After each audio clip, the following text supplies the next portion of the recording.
Hey guys, and welcome to my channel where I upload quick how-tos and tutorials for simple things that you may be interested in or curious about. If you do enjoy this type of content, please comment, like, and subscribe, and don't forget to hit the bell icon to be notified anytime I post a new video. And with that out of the way, let's get started.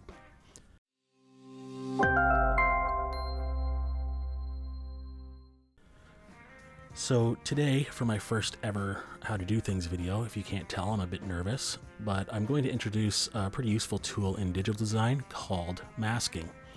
Now, a lot of digital design programs actually use a masking feature of some sort, and it's a pretty powerful tool once you get the hang of how to use it.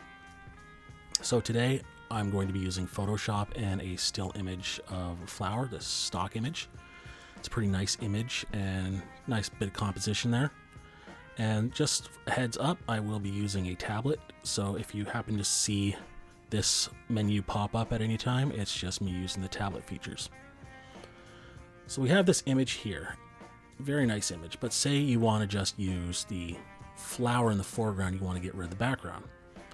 There are several ways of doing this, and the first way, quite obviously, is just erase the image. Now this is kind of a permanent option, as going back and undoing this sort of thing is really hard to do and can take a lot of time to undo something that you did, say, maybe like 10-15 minutes ago. So you can't just Control Z and undo like I did there. Another option that is not much better is to use the selection tool, select it and cut it out or copy it, which I'm going to do here. Just gonna quickly do this and speed ahead a bit.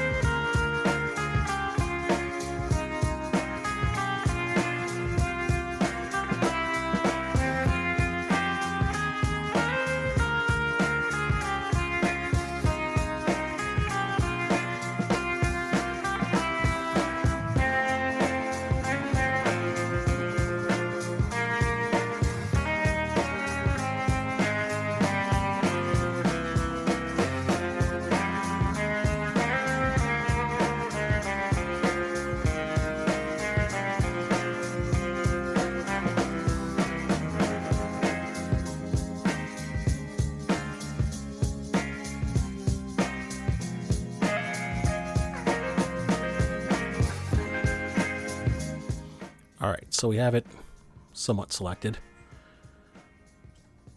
Now two of the options, or sorry, two of the shortcuts I used during that was zoom in, zoom out, and move. So the quick way to do that is hold Z and move the cursor left or right, and that will zoom in or out. And to move the picture around, hold space and you can move it around the screen. That makes it easier when you're zoomed in.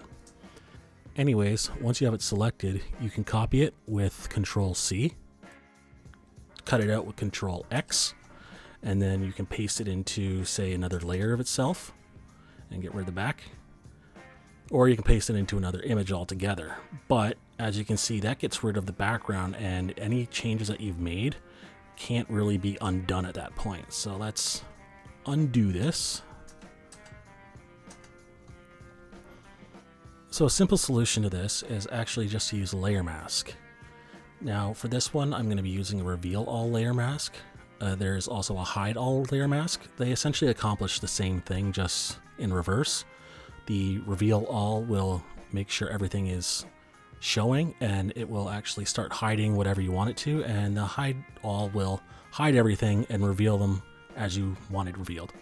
So you'll go up to layer mask, as you see, hide and reveal.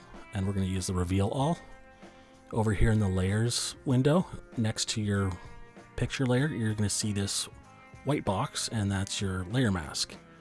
Now, no matter what you had for colors before, it's going to go to black and white because the layer mask only uses black and white to hide and reveal.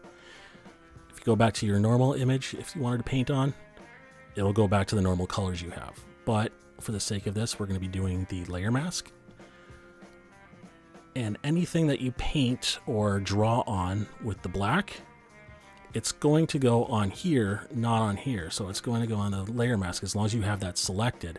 And anything you paint black will just be hidden, such as this.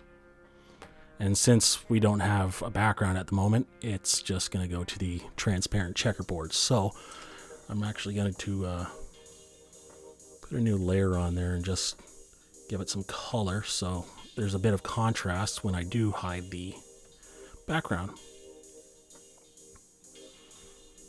Now I'm going to quickly go over this and hopefully time speed through it so you can see the process and what it looks like in the end. So here we go.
And that's pretty much it. As you can see, there are a couple mistakes here, which is the beauty of layer masks, as I can just come up here,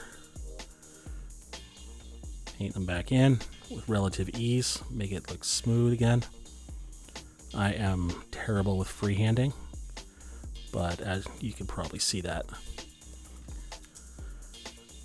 Also, one of the shortcuts I was using, you may have noticed, is rotating the picture. Just hold R and move it around.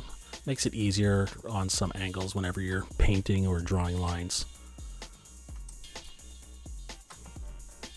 So here we have it.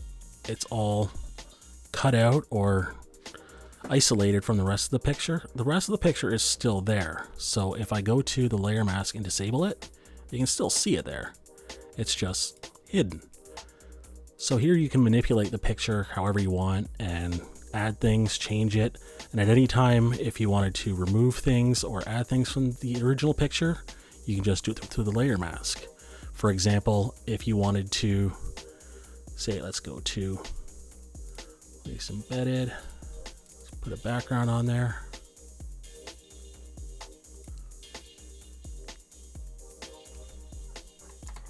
and then drag this down, you can add it over top there. And that's essentially how layer masks work. Another cool feature that I should point out before I finish this off is that when you're using a brush or anything with opacity and flow, you're not just limited to 100%. So say you wanted to like fade this flower out a little bit more or a lot, depending on your taste, you can change the opacity of your brush. Go to your layer mask, black as always, and then, whoops,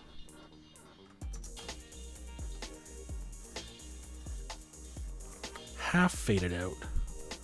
So it doesn't necessarily have to be 100% one way or the other. It's just a nice little feature you can do to change up the